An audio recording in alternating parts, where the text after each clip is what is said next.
Hello everyone, welcome to Raptor 101, a training course designed to teach IronPoint pilots the basics of competitive dogfighting in Star Citizen. My name is Kazuka, and in this video we're going to be quickly going over settings and key bindings. Star Citizen has a lot of different options, and it's often not clear what they do or how they impact your gameplay experience. Our goal is to minimise or eliminate anything that might interfere with your concentration in a fight and ensure you're not putting yourself at a disadvantage. Make sure to follow along and adjust your settings as we go through the options. First off, we're going to get rid of all of these cinematic cameras, vibration and camera spring movement. We don't want any of those to be turned on. All of these here, ship entry labels, subtitles, etc. are optional, none of that matters. We're going to scroll down, and we're going to make sure our crosshair mode is set to always on and that your opacity is at 100. Scrolling down even further, we get to our ship defaults. Automatic slowdown, make sure that's set to no. That's the 30 ms landing toggle. Decoupled mode, make sure this is set to no, or if you're leaving it at yes like me, make sure you've got a keybind that you can use to turn it off. I only leave it on so that I don't accidentally crash into my hangar when I first jump into the PU. ESP, we're going to go into this later. This is enhanced stick precision. Make sure that this is set to yes. Gravity compensation really doesn't matter. G-Safe, make sure this is set to no. We never want G-Safe to be on. We never want to be G-limited. Definitely no.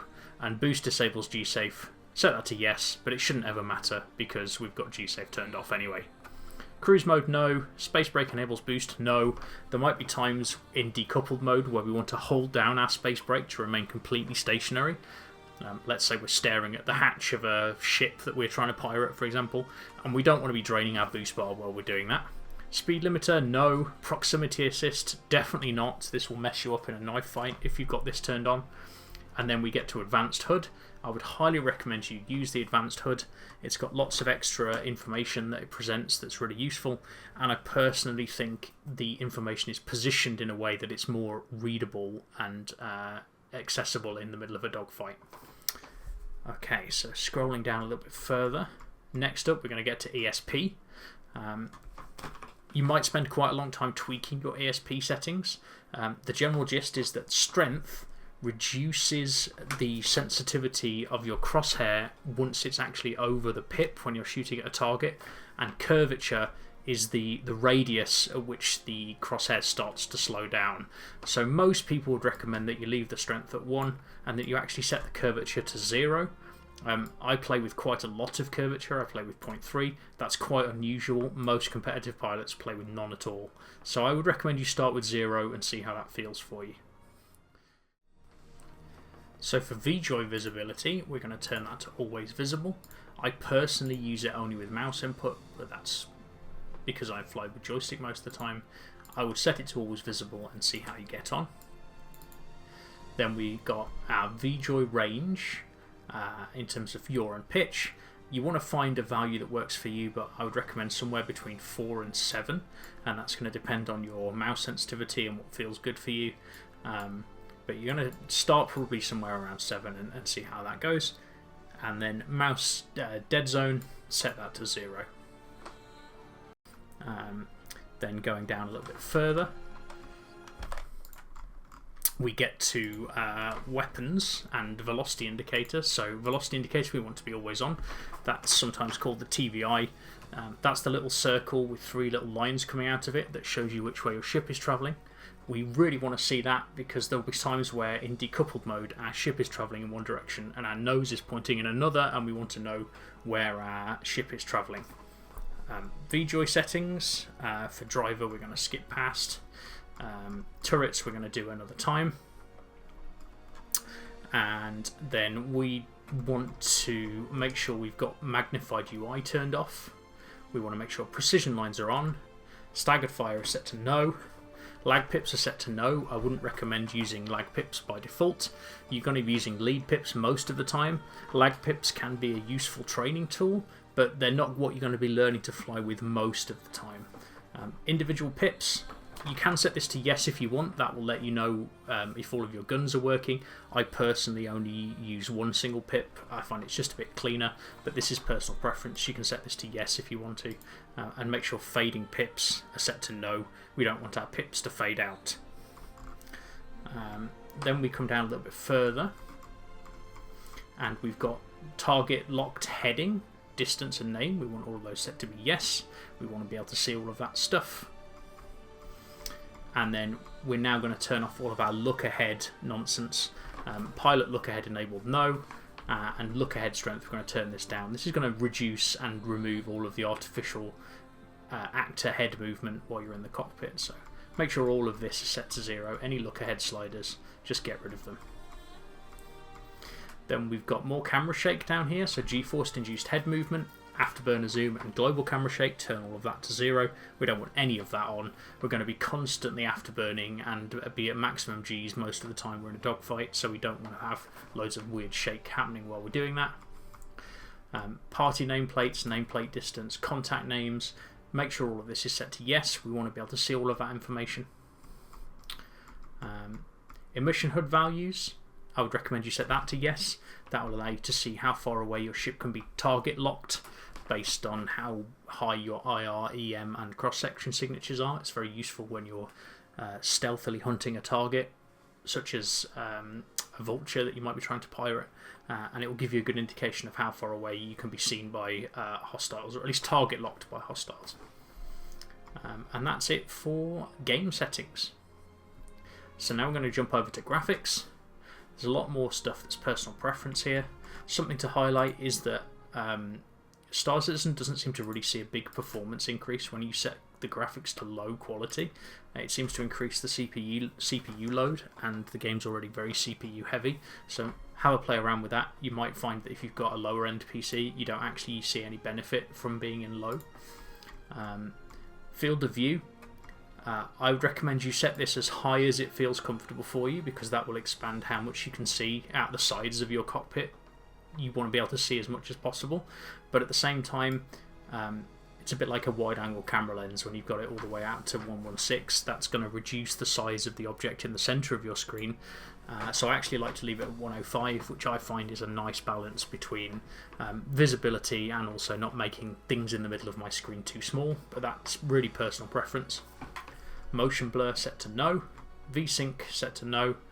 VSync doesn't work very well in Star Citizen, and then all of these things you can set as your preference. I would personally recommend turning chromatic aberration off, and also film grain, just to get rid of any visual noise on the screen.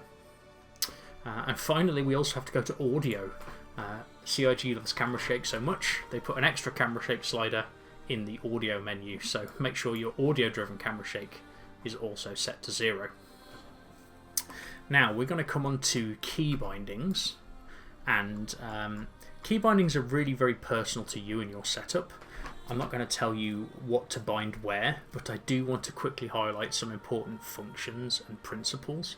It's entirely possible to be competitive on almost any kind of setup, and actually many of the top players in the game do use keyboard and mouse, so don't worry about needing to buy expensive hardware. Your goal is to make sure that you can quickly activate critical functions without the need to reposition your hands. So I'm going to cover what some of those critical functions are and what sort of things you should be binding in a way that means that they're very easy to press. The first and most obvious thing, which I'm not going to spend too much time talking about, is your weapons. You should be able to shoot your weapons very easily, so that needs to be on mouse button 1 or a trigger or something. So weapons, very important. You're going to be shooting those a lot. It needs to be very easy to press. The first actually slightly less obvious thing that we really need to make sure is bound comfortably is boost. Boost is incredibly important. You're constantly going to be boosting in a dogfight, so you really want your boost button to be easily pressable. You're going to be pressing it a lot, sometimes holding it down almost the whole duration of a fight, so make sure that button is really easy and comfortable for you to press. Next up, going down the list, we've got mode cycling. Cycle master mode here will allow you to switch between SCM and nav mode. You'll quickly want to be able to swap to nav mode in the heat of a fight. You will find that you might need to nav and run away to avoid damage. So you want that to be easily pressable. You don't want to have to scrabble around looking for your cycle mode button. You want to be able to easily press it without having to think about it. Okay, so when it comes to targeting, you want to be able to easily select a target in the heat of the moment. So it's very important that you can easily target things, and that means you'll get pips for them. It means you get delta information. You need to be targeting the thing you're shooting at. The target keybind I find myself using the most is cycle lock in view under reticle. That's because most of the time the thing you're going to want to shoot at is the thing you're going to want to target, and the thing you want to shoot at is most often already under your crosshairs, or at least you'll be looking at it. So that's the one I would recommend binding. And then if you've got spare hat switches or spare buttons on your mouse or other things you can easily bind, you might consider some of these other options to suit you. Then we scroll down a little bit further, and we've got a nice one here, which is the scan ping. The scan ping you will actually be pressing a lot in a fight. What tends to happen is when you're not looking at a contact and you're not having it on your screen, it will actually vanish. And so you need to be constantly pushing the activate ping button to keep contacts visible. And that includes friendly contacts as well as hostile contacts. And when you're on the PU, it will also be the tool that you use to constantly hunt for targets. You'll see little pixelated boxes appear when your scan ping has detected the cross section of a hostile ship, and you'll often see that before you'll actually be able to target them. So it's a good tool for hunting down targets as well, but you'll also want to be constantly pressing this to make sure you keep track of where your friends are. So make sure that's easy to press. Coming down a little bit further, we're going to get to countermeasures. Shields and countermeasures. This is very important that you can press these easily. First, we've got decoys, which you'll often hear referred to as flares. This is how you would dodge missiles, so you want to be able to deploy decoys once you've got incoming missiles.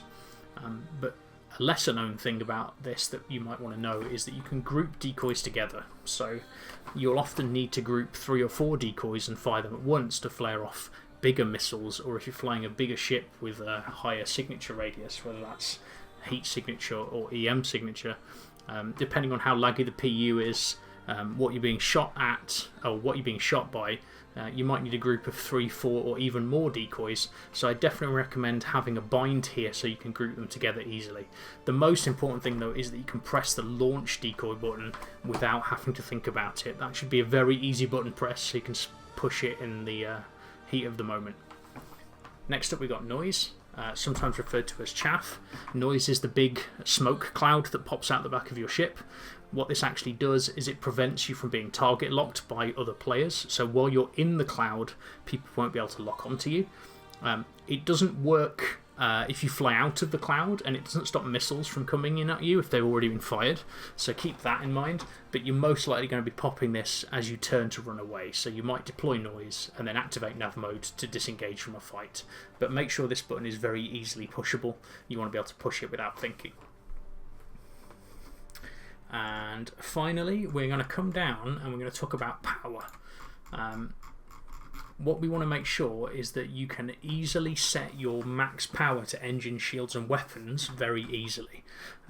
Power management has changed a lot over the history of Star Citizen. In its current iteration, it's not vital to have power settings at your fingertips, because most ships have so much power you can just set the power settings and then forget about them. But that's not always been the case, and it might not be the case in the future. So if you've got extra hat switches, I would recommend being able to set power to engines, shields and weapons at the push of a button, so that if they do bring back power management gameplay, that's something you can do. And power settings also have a tendency to reset mid-fight, so having them as an easily accessible keybind will allow you to quickly put max power back to each of those if you need to. So, to summarise, when it comes to keybindings, the most important thing is that boost, mode switching, targeting, scan pinging, flares and power management should all be easily accessible and usable with extremely minimal hand movement, as you'll need to press them in the heat of the moment. That's it for training on settings and keybinds. I look forward to seeing you in practice.